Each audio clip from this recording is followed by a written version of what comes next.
Viswanathan sir இருக்காருங்களா? நீங்க யாரு? Young man வந்திருக்கேன்னு சொல்லுங்க. தமிழ்நாட்டுல மட்டும் லட்சக்கணக்கான யங் மேன் இருக்காங்க. நீங்க யாருன்னு சொல்லுங்க. சாரோட விசிட்டிங் கார்டு இருக்கா? இல்லையே. எங்க ஐயாவோட விசிட்டிங் கார்டு மட்டும் உங்ககிட்ட இருந்தா இந்த வீட்டுக்கு இது ஒண்ணுதான் கதவு. உள்ள போயிட்டீங்கன்னா ஐயாவோட பெட்ரூம் வரைக்கும் போலாம். சரி சரி, ஓரமா நில்லு, ஐயா வராரு.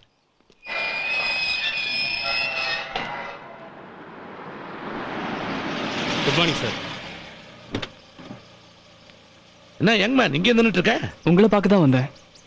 நான் முக்கியமான வேலையை போயிட்டு இருக்கேன். நானும் ஒரு முக்கியமான வேலையை தான் வந்தேன். ஓ, கார்ல ஏறு, பேசிட்டே போலாம். சொல்லு, என்ன விஷயம்? எங்க அம்மாவை ஹாஸ்பிட்டல் அட்மிட் பண்ணிருக்கேன். என்னாச்சு? ஹார்ட்ல ப்ராப்ளம். எந்த ஹாஸ்பிட்டல்? அப்பல்லோ. அப்பல்லோவா? அம்மாவோட ட்ரீட்மெண்ட் எக்ஸ்பென்ஸுக்கு கொஞ்சம் பணம். இது குட் மார்னிங் டாக்டர் ஜெயரஸ். நான் விஸ்வநாதன் பேசுகிறேன். என் உடம்புக்கு ஒன்றும் இல்லை. எனக்கு தெரியுங்க ஒருத்தவங்க உங்கள் ஹாஸ்பிட்டலில் அட்மிட் ஆயிருக்காங்க. எந்த ரூம்? 2050. 2050. டாக்டர், எனக்கு ஒரு சின்ன உதவி செய்யணும். நீங்கள் அவங்க ட்ரீட்மெண்ட் முடிஞ்சு குணமாய் வீட்டுக்கு திரும்புகிற வரைக்கும் என்ன செலவாகுதோ அந்த பில்ஸ் எல்லாம் என் ஆஃபீஸ்க்கு அனுப்பிச்சிடணும். ஓகே டிரைவர், கார் நிறுத்து. உன் உதவி தேவைப்படுறப்ப கூப்பிடுன்னு சொன்னேன்ல, தேவைப்படுறப்ப கூப்பிடுறேன். இப்போ நீ இறங்கிக்க.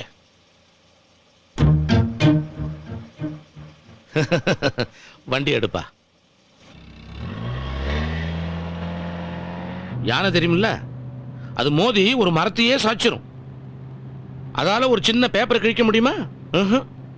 அது மாதிரிதான் கோபமும். என்னுடைய கொள்கை என்னன்னா, தப்பு பண்றவங்களை தண்டிக்க கூடாது, அவங்க திருந்தறதுக்கு ஒரு வாய்ப்பு கொடுக்கணுங்கிறது தான். அதே மாதிரி உனக்கு ஒரு வாய்ப்பு தரேன். ஏன்னா உன் கோவத்துல ஒரு நேர்மை இருக்கு. இப்ப நான் உங்ககிட்ட ஒரு உதவி கேட்க போறேன். நான் ஒரு அவார்டு வாங்குறதுக்காக ஜெர்மனி போறேன். ஏன்னா பார்த்துக்க கூட ஒரு துணை தேவைப்படுது. அது நீயா இருந்தா ரொம்ப சந்தோஷப்படுவேன். என் கூட வரியா? உன் மௌனத்தையே சம்மதம் எடுத்துக்கிறேன்.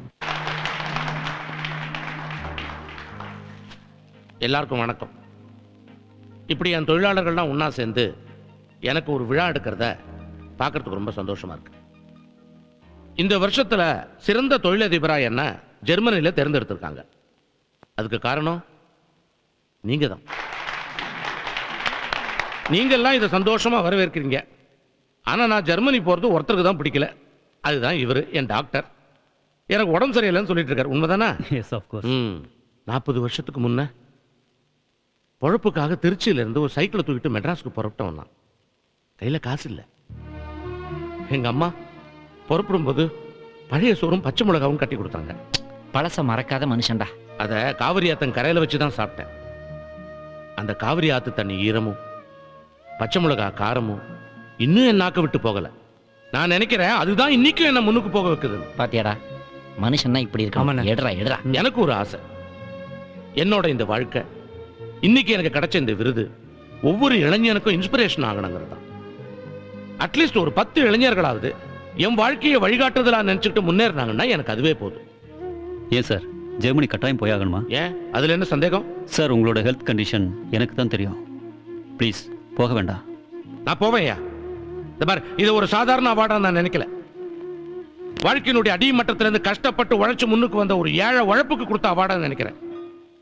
Let's enjoy the party. Come வாங்க.